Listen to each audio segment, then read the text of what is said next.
Hello and welcome to A Celtic State of Mind. My name is Laura Bradburn and I am joined by Liam from Celtic Down Under. How you doing, Liam? Good, thanks, Laura. It's good to be back again. Celtic are on fire at the moment, and tonight, so am I. Well, we're going to get into that. We've got plenty to discuss. The reason you and I came on beaming is because you shared a story with me, which we're not going to broadcast, but it did make me giggle. So, if you want to hear that, then I don't know, get in touch with Paul. Maybe we can have an over 18s podcast or something like that. But you're going to get me in trouble with a wife if you keep talking about stuff like that. It's not safe for broadcast, I think is the phrase we'll use.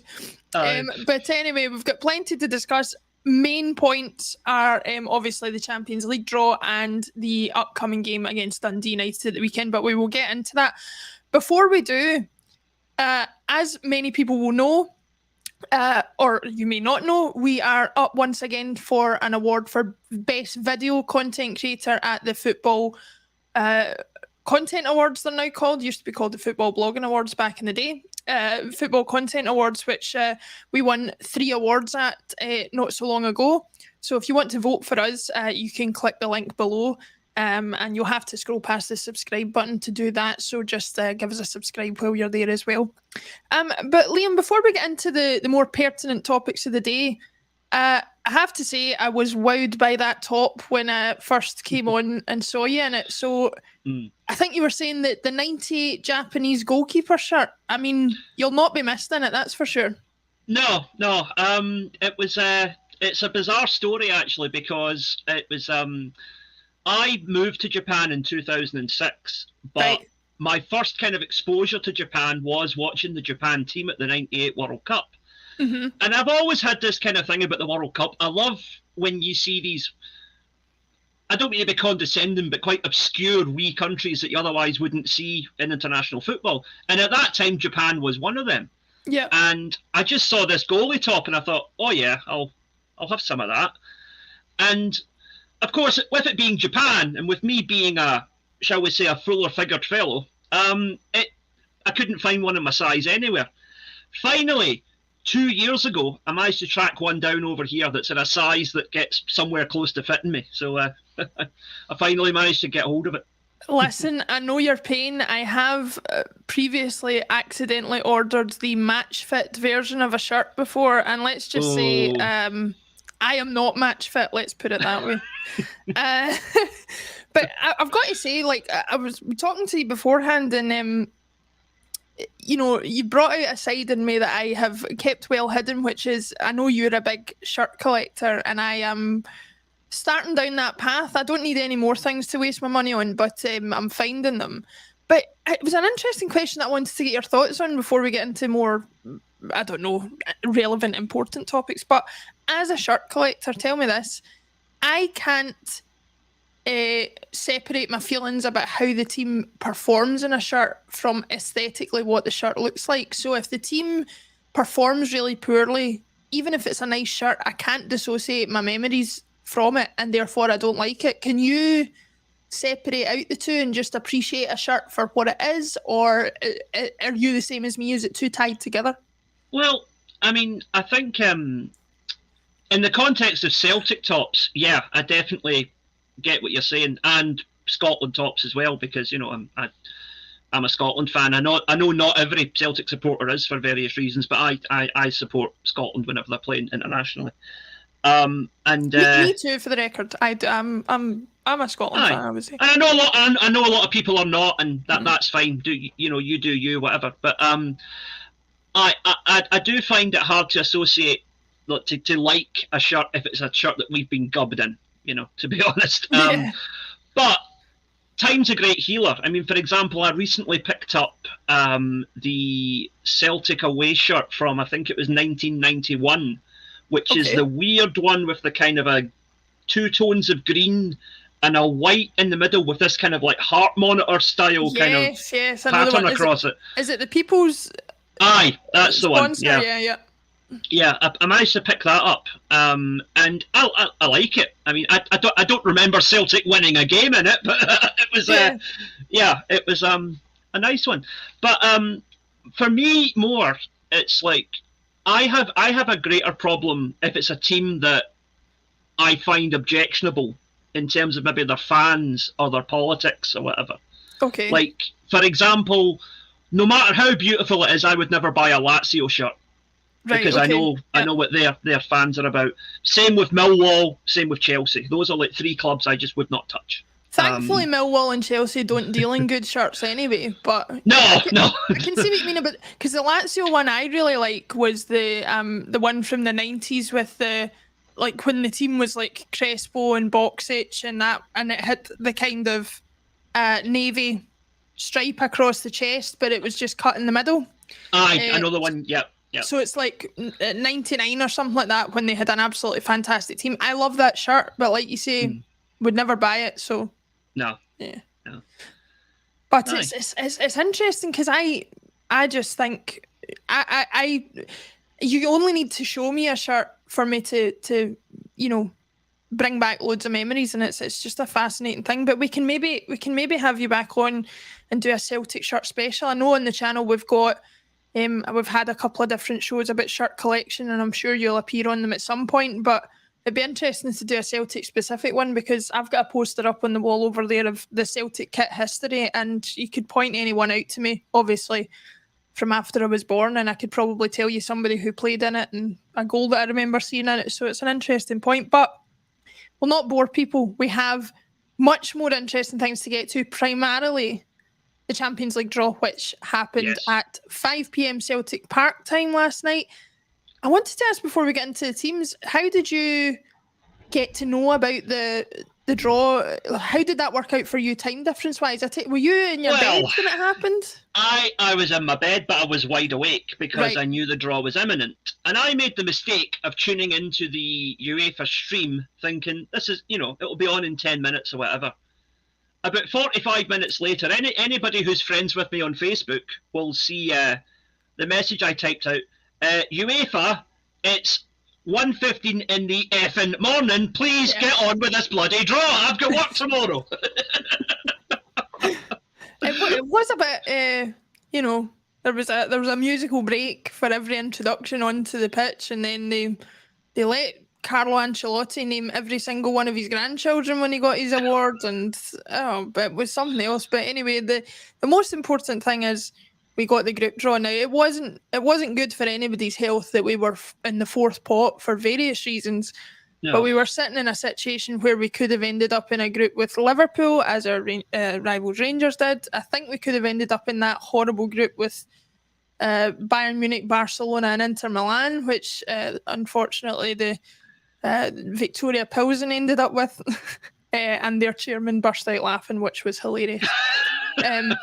But he's probably laughing all the way to the bank, to be fair. But those games are all going to be sellouts, so yes, he'll be fine. So I don't know that they'll get far, but they'll make their money back anyway. Who we drew, as you can see in the strap, was Real Madrid, RB Leipzig, and Shakhtar Donetsk. I've got to be honest, Liam, I think it's the best of both worlds for us. I think it's a glamour tie against a big team who we haven't played an awful lot competitively throughout our history for whatever reason. And then 2 teams who it's not ridiculous to say we could stand a chance of taking points off of. Am I being too optimistic? What did you think of the draw when you saw it? No, that was pretty much my thought. I mean, on the most recent edition of Celtic Down Under, quick plug for the show there, we actually discussed who did we want, because this was obviously on Wednesday before the draw was made. And I actually said that I wanted Madrid and I wanted Shakhtar, because Real Madrid, like you say, historically we haven't played them competitively for, I think, more than 40 years. Yeah. I think 1980 was the last time we played them. If my brother's watching, he's going to feel old because he was born in 1980 and you've just said more than 40 years. So Kevin, he's only got 3 years on me, so don't worry. Christ, and he's 2 years younger than my wife, but don't tell her I said that. Right.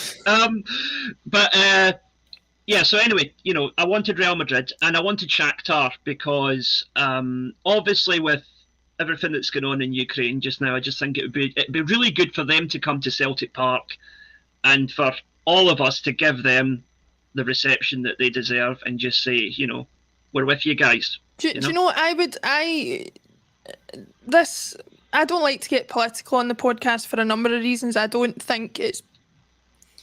I should probably be careful what I say here, but I don't think it's always the place of the football club to get involved in politics, even though that I know it's an important part of our history and it's an important part of what some people's support of the club entails, and I respect that entirely.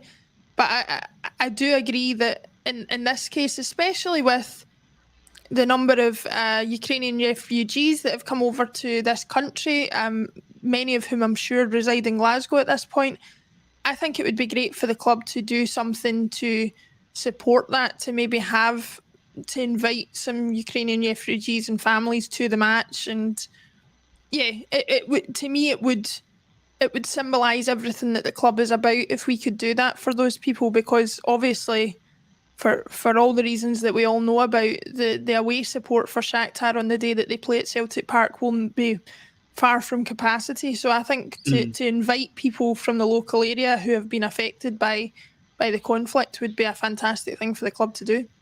Yeah, absolutely.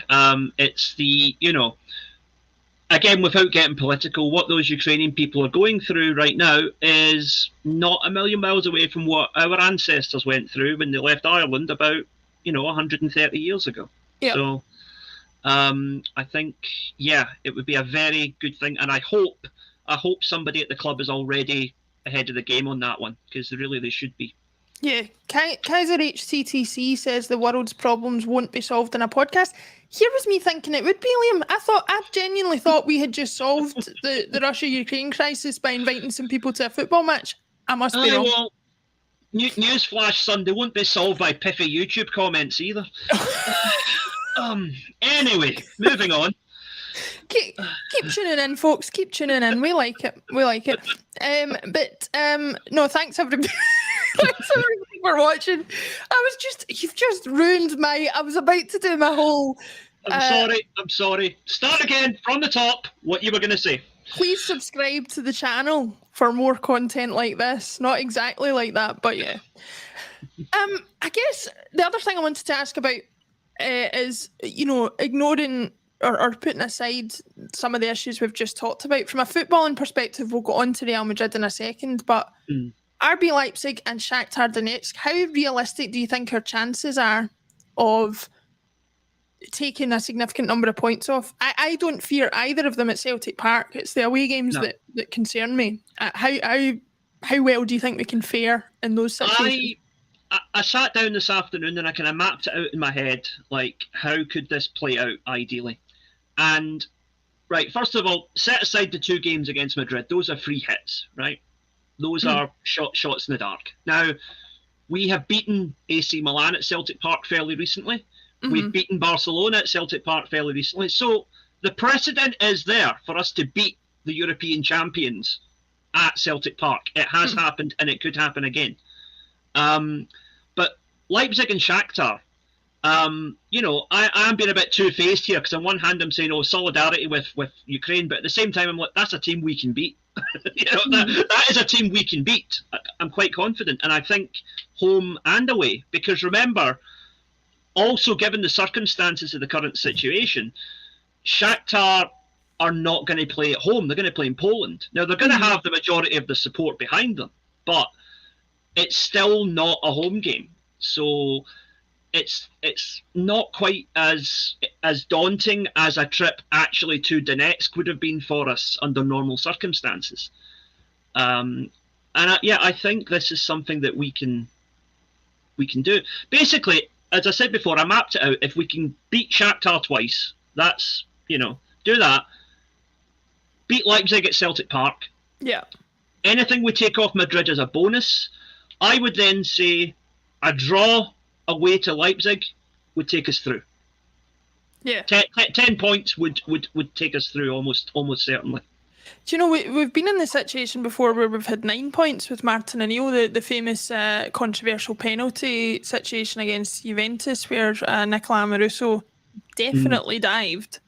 Yeah. But I've seen very few situations where a team on 9 points doesn't go through. So 9-10 points is the the bare minimum, I think. And let's assume, for example, that it's 0 points from Real Madrid. That gives us a possible 12 to get from the remaining 4 games, and possibly we can do it.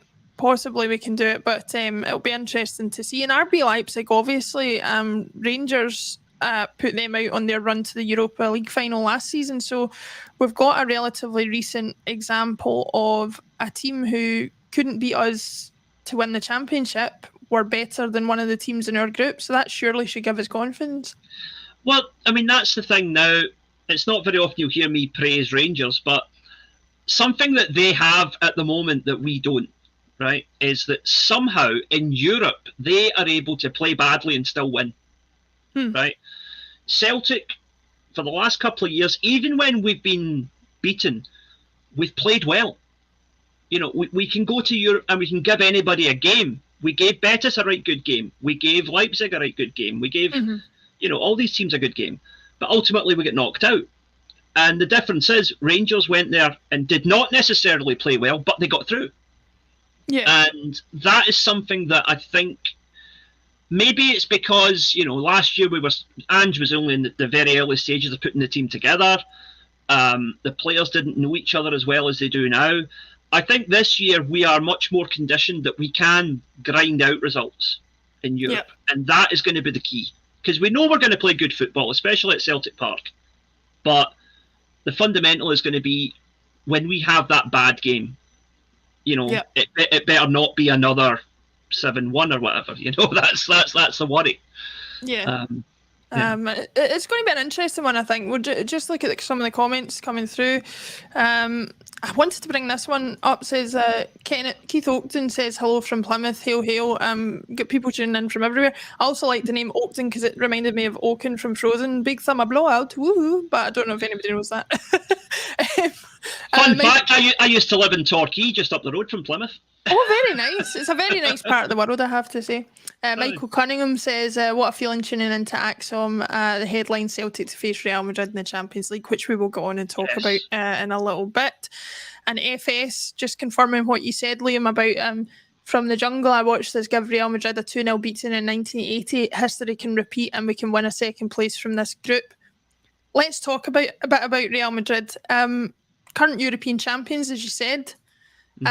I was very excited to get them just because, this sounds like a very first world problem, but we've got Shakhtar in the group, obviously, but, there was another group that had, AC Milan and somebody else in it that we'd had previously. And, we all know the teams that we've drawn repeatedly over the years, and there was a bit of me sort of saying, as much as I would like some of those because of our chance to beat them, I would like somebody new, somebody fresh, somebody that we've not played. So I was thinking Real Madrid, Borussia Dortmund, even Chelsea to an extent, just for somebody different to play. But we got Real Madrid and I was delighted with that. What did you think when you first saw Real Madrid were top of the group that we drew in the pot? Were you excited, apprehensive? What was your immediate response? No, my instant response was yes, I'll take that. Yeah, I'll take that. I think that's doable. I mean, anybody who thinks that Real Madrid are unbeatable, 2 words: Sheriff Tiraspol. Yes, went to the Bernabeu and beat them last year. And if, no disrespect to them, but they are a much smaller club than Celtic with far, far smaller resources, yet they still somehow managed to pull that out the hat. We do have an advantage in the sense that Real Madrid, again, first world problems, but for them, probably anything less than the last 8 or the last 4 would be considered an abject failure. Yeah. So we are playing them at a phase in the tournament where they might not even be taking it all that seriously. There might be a sense. I mean, that is how Sheriff beat them, because that night Madrid thought they just had to turn up and they were going to get the win, and they got stunned, they got shocked, and that is how Celtic have to play. If we come out like we do, like we did against Rangers in February, for example, right? They were not expecting the way we came at them from the very first minute, and that's why we were 3-0 up by half time. Now, I'm not saying we're going to be 3-0 up against Real Madrid after half an hour, but, if we go at them in a way that they are not expecting and they're not prepared for, and the way that Ange sets up his team to play, there's every chance we could do a Sharif on them. Yeah. And there's also a bit of me, don't get me wrong, I realise the irony of saying this, given that they are the current European champions. That is not lost on me. But they aren't the Real Madrid of 3, 4, 5 years ago with a peak Gareth Bale, a peak Cristiano Ronaldo, a young and dynamic Modric and Kroos, Sergio Ramos, Marcelo, all of that. They are a team, ironically enough, given their continued success. They are a team in a little bit of transition, and I do wonder if there's an opportunity for a shock here, because, and it might be me getting too excited about it, but I just think we could have faced more difficult Real Madrid sides than the one we're going to face, in my opinion. Am I being too naive about that? No, I agree with you. I think it was quite telling that when I was following the tournament later stages last season, once you got to about the quarterfinals, Real Madrid were actually considered one of the outsiders. Yeah. Everybody thought it's going to be Man City or it's going to be Liverpool. And then Real Madrid came through and they won it. And again, I mean them no disrespect whatsoever. Statistically the greatest club in European football history. But it's one of the weakest teams in a while that's won the Champions League, in my opinion. And especially when you look as well at the way in which they won it in those last couple of stages, the last 8, the semi-finals, they were very often coming from behind. They were outclassed sometimes in the first leg, or outclassed for a portion of one of the matches, and then having to force themselves into a position where they came back. So I'm in no doubt that they could pick us off at any point. But like you say, if we go out and go at them the way Ange always likes us to go at people, I don't think there's any reason to say we can't give them a fright, for want of a better phrase. Yeah, I mean I think that's, realistically, that's what we're hoping for, is that we go up there and we give them a right good go. We let them know they've been in a game, and I believe that Ange can do that, because there's also the kind of poetic thing, him being tutored by Puskas, who is of course a Real Madrid legend. Yeah, and for Ange, he's probably too humble to admit it, but I think leading out a Celtic team to the Bernabeu, where his idol made his name, that's going to be the pinnacle of his career. That's going to be him on cloud 9 before a ball's even kicked. So I would be absolutely determined that we are going to put on a show. I would love to be in the dressing room when he gives the last speech before they head out onto the pitch at the Bernabeu. I can't imagine what he'll be able to say, because I still say this to this day. That speech at the end of last season, where he thanked the fans for embracing his family and his jumper, and we go again and we never stop and all that kind of stuff. Yeah, I can't even say it properly because I'm not the orator that he is, but it was absolutely unreal to listen to. Yeah, I mean, I spoke before about how much I love the way Joe Hart has totally bought into Celtic's philosophy and everything we're about. The same goes for Ange. He's a guy who has come here from a, not a Celtic background, but he knows exactly what we're about. He buys into it and he gets it. He gets who we are. I liked his little thing he said about how, I can't remember the exact wording of it, but at one point last season he said how, there are people who have difficult times right now, and when they come to the football, that's their wee break from the real life. So we want to give them the best experience they can when they come here, Yeah. Yeah, I think that's hopefully what they will continue to do, and regardless of the performance, I know everybody's going to get behind them. We've got some comments coming in. Donny Boy 67 says, think Madrid will miss Casemiro in the middle of the park. O'Reilly and Turnbull could have some joy in games against them. I like that positivity, to be honest. I don't think there's any point being afraid. It might be wishful thinking, but I do like to see it. Patrick McLaughlin agrees with you, Liam, that we can get at least 10 points from this group, which I don't think is unrealistic, but then Celtic are known to sabotage things away from home as well. Tuesday Bear says, yeah, they just have peak Benzema, Laura, LOL. Which is, listen, we've got Cameron Carter Vickers. Let's not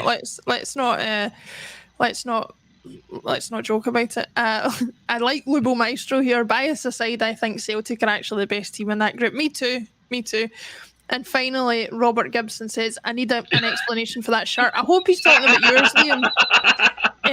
But if you want an explanation, then go back and watch the start of the show when we talked about that and had a little discussion around shirts in general, and you'll get more information.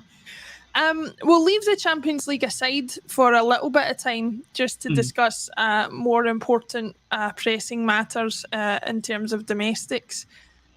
It's been a wee while since I've been on with you, so I just wanted to get your thoughts initially on your general opinion of the start of the season. Are you pleased with what you've seen?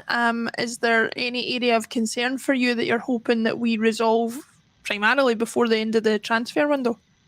Right, in terms of start of the season, I'm delighted with where we are. I think I said last time I was on with you that if we had any kind of advantage at all going into our first game with Rangers, and as long as we win tomorrow, on Sunday, we will be at least 2 points ahead of them going into the game against them.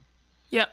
And that is a massive psychological advantage. I am really happy that we've got into that position so early. I mean, who would have thought that in the first week of September, we could have the prospect of going 5 points clear in the league?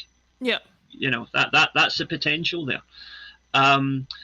So yeah, I'm delighted with that. I do think we still need a kind of it's a bit of a cliche to say a Scott Brown type, but we do need that kind of midfield destroyer who we've never really replaced. A lot of people are saying Aaron Moy can do that, but the truth is Aaron Moy is an attacking midfielder who occasionally plays defensive midfield out of necessity. He is not a defensive midfielder. And we need to get that idea out of our heads because Ange knows him and that's not how Ange is going to deploy him.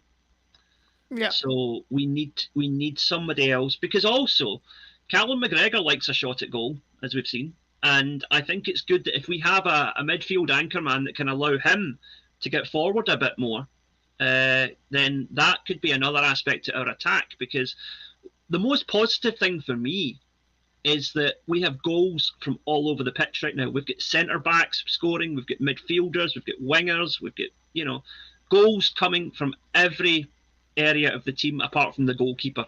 And Joe Hart is playing that far up the field. I wouldn't be surprised if he gets one at some point this season as well. But yeah, I think we're in a very good place right now. We are. I'm just looking at the table as you were talking there. We are currently 2 points ahead of Rangers, and another vital part of things, because I do think I have my opinions on the Rangers team, and the fact that I think, based on what I've seen so far this season, because I have been watching some of their games, I think they're a team in transition. I think they're going to struggle this season, but as well as the 2 point gap that you were talking about, there's a four goal split in the goal difference. They're on a goal difference of +7. We're on a goal difference of +11. So, there's that which when the title race can get so close, especially in Scotland when it's between two teams, goal difference can be like an extra 3 points going into a game if you know that the person in the second or the lower position won't be able to turn that around. But it will be interesting to see how it goes. Dundee United at Tannadice on Sunday. I talked to Jim last week about and to Brian about the fact that we've gone to Dingwall, to Ross County, we've gone to Rugby Park, traditionally slightly banana skin grounds, and regardless of the current state of the Dundee United team, who currently sit 11th on only 1 point from their first 4 games, Tannadice is never an easy place to go. is there anything concerning you about the upcoming fixture? Is there any clue based on what you've seen to suggest that there might be a difficulty for us on Sunday? See, a game like Sundays, there's two ways to look at it, and it depends. It's like a kind of a glass half empty or glass half full kind of thing.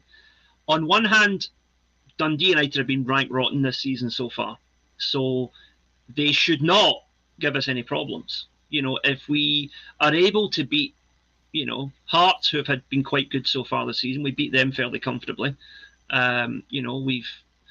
We went to Ross County and we got a win, and they have looked okay in what I've seen of them, apart from when we played them.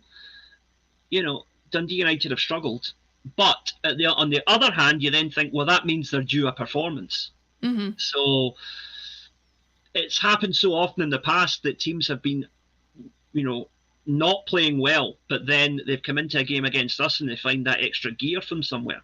Now, if we approach the game, and I fully expect we will, with the full, professionalism and determination that Ange insists we have, we should win 2 or 3-0. That's the logical assumption. But football isn't a logical game, so there is that wee bit of apprehension in the back of my head. That wee bit of apprehension. Right, I'm being a bit of a shrink here. I'm going to delve into your subconscious. Careful, that's a dangerous place. But really, that bit of apprehension, I have it as well. Mm.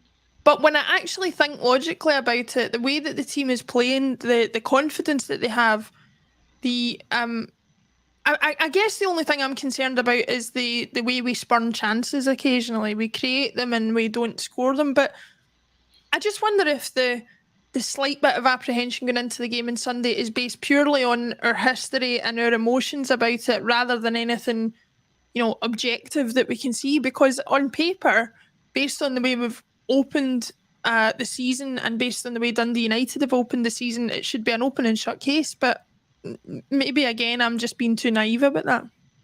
No, I mean, at the end of the day, bookies very rarely get it wrong. And last time I checked, the bookies had Celtic 7-1 on to win the game at the weekend. Mm-hmm. So, they very rarely get it wrong. To take that idea and put it into a more kind of common narrative, when Rangers, the reincarnation, shall we say, of Rangers came back, and they came back into they entered the Premier League for the first time, I should say. Everyone was saying, well, the media, quote unquote, were saying, oh, an Old Firm game, not my words, their words, an Old Firm game is always unpredictable regardless of form. And then we would routinely scud them 4 or 5-0, right? Because we were the vastly superior team at the time. Yeah. Form and such like doesn't care about narratives. It doesn't care about history. And all form indicators point to us winning comfortably on Sunday. So really, our little bit of worry at the back of our heads is quite irrational if we actually step back and look at it. Yeah, I'm sure Alan Morrison, if he was on, could tell us it was entirely rational and bring up some statistic that shows actually we've got reason to be concerned. But we'll leave that until the next time he's on the show with us to dismantle our confidence bit by bit. Patrick McLaughlin says an early goal against Dundee United should dismantle their confidence, and the last thing they need is us scoring inside the first 15 minutes. I think that's something that I am more concerned about from a European point of view. I think domestically we have enough that we know for every chance we miss, we'll create 5 more and we'll probably, win the match out. Does it concern you a little bit now that we know the draw, now that we know the quality of opposition that we're playing against, that we are too wasteful with chances, and that especially in Europe, given the scarcity of them, that might come back to bite us? Well, I mean, if you look at last season, if you look at particularly the games against Betis, we passed up. Kyogo should have had a hat trick in one of those games, if I remember correctly. Mm-hmm. We were very profligate in front of goals in those games, and it cost us. But again, like I said before, this is a team that's a year further on in its development, is a bit more experienced. And I have noticed that we're still missing chances here and there, but we do seem a bit more ruthless in front of goal than we were last season already. Yeah. And that's only going to improve as time goes on. And we've still got a couple of weeks before the Champions League kicks in. So yeah, I'm okay with it. I'm fairly confident.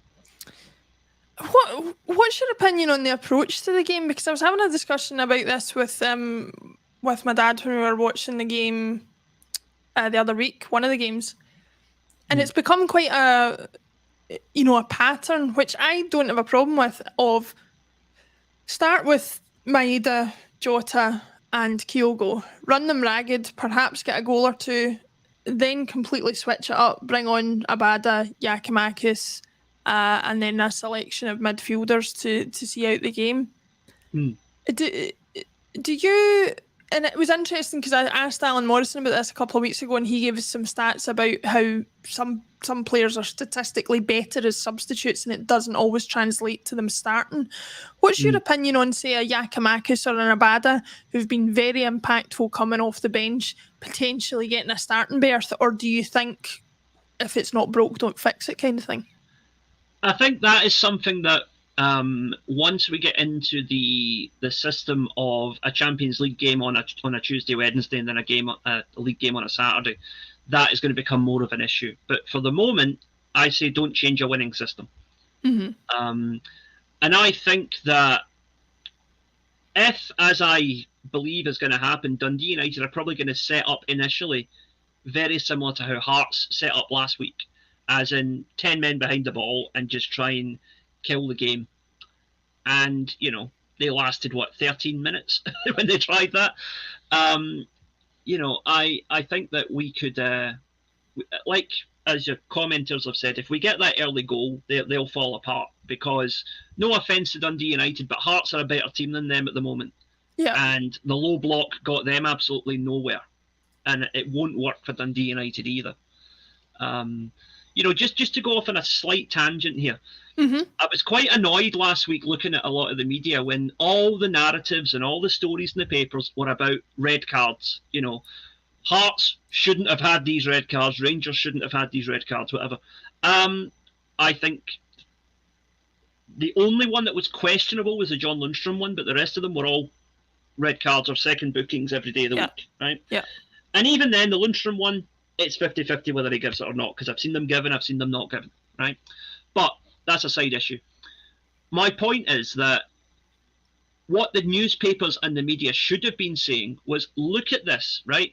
There's a Hibs team that came out and had a go at Rangers, got lucky with cards and whatever, but got something out of the game. Yep. Whereas Hearts came to Celtic Park and played utterly negatively for the first 65 minutes. Despite even when they went a goal down, they still didn't open up. Yeah. And whatever chances they got were chances we gave them with our own defensive errors. Yeah. And, at the end of the day, I think it's a lot of people say, well, Scottish football is only a two-horse race, whatever. And it's like, well, if teams aren't going to attempt to challenge you, it's not really your fault if you keep winning every week, It's not, but I'm going to challenge you slightly here and see how you respond to it. And I'm going to say, I don't think there's an obligation on teams to challenge us. If they know they can get X number of points off other teams in the league throughout the season, and any point off of us, whether it's 1 or 3, or even not getting a hiding to affect their goal difference, is beneficial to their season, then I think essentially they're allowed to do whatever they feel is right for their club. And actually, it's more a responsibility on our team to break them down, because that is the way they've chosen to play against us. I do get what you mean. I think the two-horse race narrative is pushed about Scottish football and making it, and that being the reason it's a poor standard. But I do agree, I guess, that it's not the reason that it's a poor standard, but it doesn't help the marketability of it outside of the country. I guess what I'm getting at, and maybe I didn't quite phrase it right, is like the hypocrisy of it. Yeah. The same people who complain that Scottish football is not competitive enough make it uncompetitive in the way they approach games against Celtic and Rangers. Mm-hmm. So it is a self-fulfilling prophecy. Yep. And it's a circle that needs to break if Scottish football is ever going to actually progress. Yeah, no, that I totally agree with. It's an interesting point of conversation, that's for sure. I'm going to ask everybody watching to do something. I've already asked you to subscribe, but my friend Kevin Graham has said, please like the video troops. Laura needs to beat me. Now, I'll tell you what happened was I was just tuning in the other day to the Acsom output, as I frequently do on my lunch breaks and things like that, like everybody watching today. And Mr. Graham chose to make a competition out of this. That apparently we do very well for likes on a Friday, and he wanted to beat us on Wednesday, I think it was. So, with that said, let's make a competition. Let's make a real competition out of it, and let's show them who's boss. Please like this video, and let's get the Friday Club to the top of the like table, because that would just be absolutely fantastic if you haven't done it already. It's a wee thumbs up down underneath the screen, which you can click when we're live, and it helps us get shared out and about there, which is good for the channel. Well, I tell you what, Laura, I'll double down on that. If we can win this wee likes competition that you've initiated, I have got football shirts in my collection even louder than this one, and I will break them out for future shows if we can get to the top of the table. That is a promise and a half. I doubt I can barely hear you over that shirt today. So the fact that you're saying you've got louder shirts than that is absolutely unreal. We shall see. But Kevin, we are. This is a real competition. Bring it on, he says. This is going to be bigger than the Champions League, guys. This is going to be bigger than the Champions League. Speaking of which, Fuji's Toner says Leipzig and Shakhtar must be bricking it. Celtic and Madrid have won 15 European Cups between them. That we have. Yep. Nobody's counting, the division of those, but we have won 15 between us. Peter McGee says, Laura, I like every show. Does that work? Yeah. Keep doing it, Peter. Keep doing it. Now, what I was going to say was, obviously, with the World Cup coming up, we've sort of gone full swing into the season. We're not even at the end of August yet. And by the end of the month, we'll have played 5 league games and the first round of the League Cup against Ross County on Wednesday. I have to admit, I was concerned seeing the Champions League, in earnest this week. I just saw fixtures piling on top of fixtures, piling on top of fixtures. I'm anxious about that. I don't know how the players must be feeling, but is there a chance, do you think, that that's going to affect either our ability to challenge on all 3 fronts, or is it going to essentially be like any other season for us? I'm struggling to figure that out in my own head at the moment. I'd say no, and I'll give you a couple of reasons why.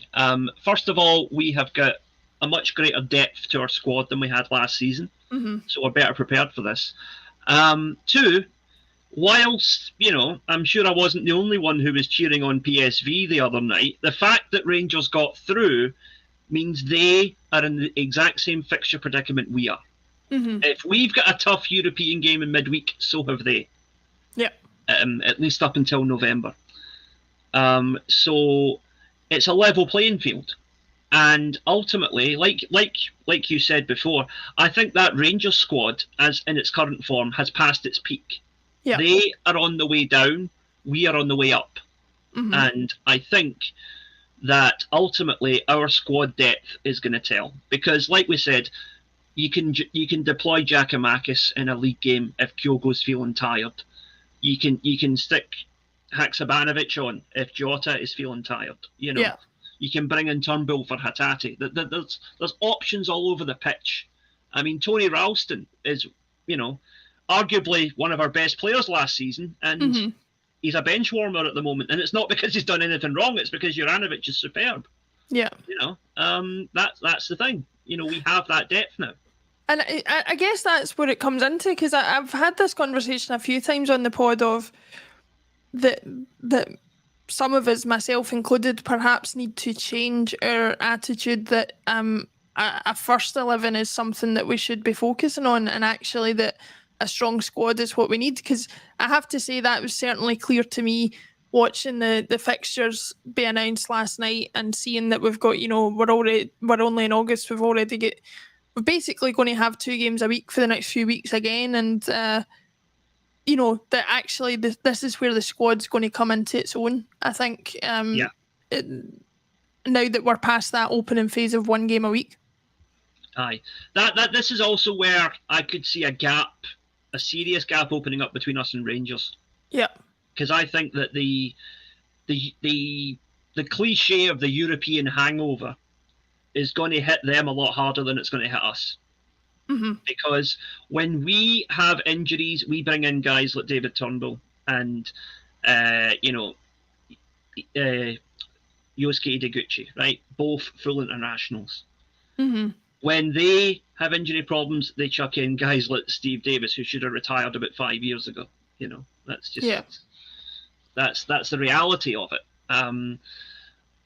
We have the superior squad. Yeah. They have individual players who are good and will give us a challenge. I mean, that Sholak looks like a decent striker, I'll admit. Yeah. But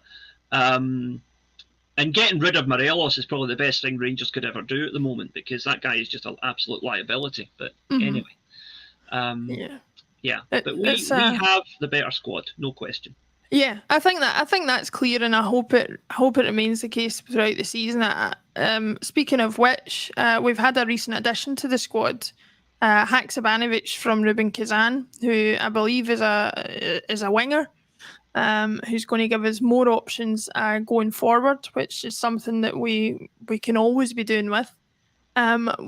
Were you pleased to see that deal being done? I know that most of us, myself included, are sitting here with not a huge amount of knowledge of him as an actual player, but again, it comes down to that thing that we've talked about of trusting the manager. And I'm at a stage now where if Ange has identified a player that he wants, then I'm willing to believe that he's worth the outlay of whatever we did pay for him, which I believe was around £2 million.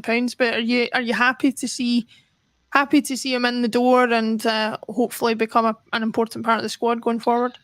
Yeah, I mean, one of my friends over here is quite a big West Ham fan. And he,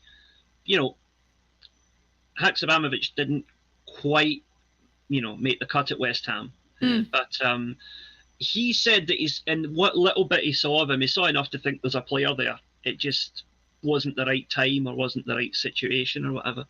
This is sounding an awful lot like another player who's still on our books. Well, what I'm going to say, actually, that's where it's different, because he told me, his exact words, and I'm going to bleep this out. He said, "But for F's sake, how the hell did we get $5 million for a Jetty?" That was what he told me on the day that Celtic signed him, and I was like, "Oh God, I hope you're wrong," but that's how it turned out. Yeah. And I think that's the difference, is that this is a guy who's rated, and the way the career trajectory is, it's the kind of guy that Celtic under Ange love to take on, because it's kind of a bit like Joe Hart. He's a guy who is a full international. Yeah. Career went a wee bit astray. A couple of moves didn't work out for him. Ended up in a fairly, in the Russian league, which is a fairly obscure league. And has now got another shot at the big time and is determined to grab it. And he needs to come to a club where he's going to be embraced by the fans, and he's going to be supported, and he's going to be nurtured, and he's going to develop. And, that is exactly where Joe Hart was a year ago when we signed him. Yeah. And a lot of people were not sure about that signing either. And he has now, he's probably my favourite Celtic player at the moment. Yeah. If you told me at the start of last season that I would be voting for Joe Hart for Player of the Season, I would have, quite honestly laughed. But that was the position I found myself in, so I know exactly what you mean. Daniel F says that Haksabanovic was 18 at West Ham, so yes, not exactly the same situation as with Ajeti. Slightly tongue in cheek from me there, but I do think, we've got to give the guy a chance, and him moving away from Ruben Kazan is obviously not to do with footballing matters either. So that's no indication on his quality as a player. As I said, anybody that Ange deems satisfactory for him, I'm willing to go with until I see evidence suggesting otherwise. Before we close out the show, we're going to do talk about the lineup towards the end for the game against Dundee United and a possible score prediction from you, Liam. But I just wanted to look ahead just to Wednesday night. We're heading up to Dingwall once again for the League Cup, the opening League Cup tie for Celtic this season against Ross County. I guess this opens up a couple of different conversation points. The first one that I wanted to mention was, given the concerns that I mentioned earlier about competing on as many fronts as possible and taking into account the fact that, you know, we want to win every game that we play and every trophy that we enter, do you see the manager in any way whatsoever making changes to the squad for Wednesday night that will suggest he's maybe not prioritising the League Cup? Or do you think it'll be a case of we prioritise everything until we have reason not to? This is a difficult question because I'm going to sound a bit hypocritical here, because I hate when English teams do this in their League Cup and put out the youth team. I think it's disgraceful, actually. But we should probably rest a few players for that Ross County game if we can, because of all the prizes we're competing for this season, and we do want to win everything, you know, that is what we aim for. But if we're going to drop something, the League Cup is the one we can afford to drop. Especially with it clashing with the Champions League. So I don't see Ange putting out a reserve team, because that's not the kind of manager he is. But I could see, for example, Haksabanovic might get a start. I think Hatate will get a start because he'll be hopefully back to full fitness by then. I think anybody who comes on as a sub against Dundee United could well start against Ross County. You know, the likes of Giacomakis and whatever, because those are the types of players that we can bring into the team without fundamentally weakening the team in any way. You know, swapping out Kyogo for Giacomakis, two very different types of player, but equally potent when it comes to scoring goals. Swapping out Maeda for Abada, again, you know, both very pacey wingers, can get a good ball across goal, can cut inside. You know, very similar quality of players, I think, as well. And, you know, there's a debate to be had about, you know, Abada's a bit younger, so maybe he's got the potential to become a better player in the future. But, you know, I'm an unashamed Maeda fanboy, so I'm going to support my man all the way. That's just the way it is. I think a few changes, but not a complete turnaround in the squad, to answer your question. Yeah, I'm just trying to look ahead here as you're talking, because it was my understanding that the Champions League fixture calendar would be confirmed about 11 o'clock this morning, but that's Celtic part-time, obviously, but I can't actually see anything on the UEFA website that confirms, you know, what the layout of the fixtures is going to be, because, you know, I was thinking about it as we were talking there. You've got Rangers on you know, the 3rd of September following the Ross County game. Depending on who the opposition is, you know, it might very well dictate a lot of different things about how we approach all of those games, because on the one hand you might think we're not going to prioritise a strong team against Real Madrid or whatever in case we don't fancy our chances of getting something out of that game. Maybe we'll put the stronger teams out against an RB Leipzig and a Shakhtar. It does slightly change how you approach things, but it's just going to be interesting to see what order those games come in and how they fit around the domestic fixtures. See, I'm going to slightly disagree with that, because I think when you come into the Champions League, especially a team like Celtic who haven't been there for a couple of years, you want to start with a bang. So I think even if our first game is, you know, away to Real Madrid, I think we come out with a full strength team, all guns blazing, because we want to set down a marker. Because the problem with the short league format, and you see this in the World Cup quite often as well, which is an even shorter format. You lose that first game, and it puts you on a downward trajectory for the rest of the campaign. Yep. You get a win, or you get an unexpected point, and that can be the springboard. Win the next 2 games, and you've basically qualified. So, I think, regardless of who we are playing, the team will be the same, because I think Ange is just going to go out all guns blazing in that first game. Yeah, no, that's fair. This viewer says by 11:30 tomorrow morning, so I've maybe got my dates mixed up as I tend to do. So, as I understand it, it's after the Europa and Conference League draws to make sure there's no city clashes. That's fair. It'll be confirmed. That's fair. So to close out the show, we've got 5 minutes left. It is the Dundee United game on Sunday, as we talked about again at Tannadice. There will be live pre and post-match coverage of that on Acsom as usual. Liam, do you anticipate any differences or any changes to the lineup? Bearing in mind what we've said, how much do you think a new signing like Haksabanovic might feature, or is it going to be, as we talked about before, a case of what isn't broke doesn't need fixed? To answer that precisely, what I think will happen is that Hatate will start because he's back to full fitness, and then about 65 minutes he'll be swapped out for Haksabanovic. Because although he is a winger, he can also play the midfield number 10 role, which means that depending on how the game's going, either O'Reilly or Hatate can be swapped out for him as well.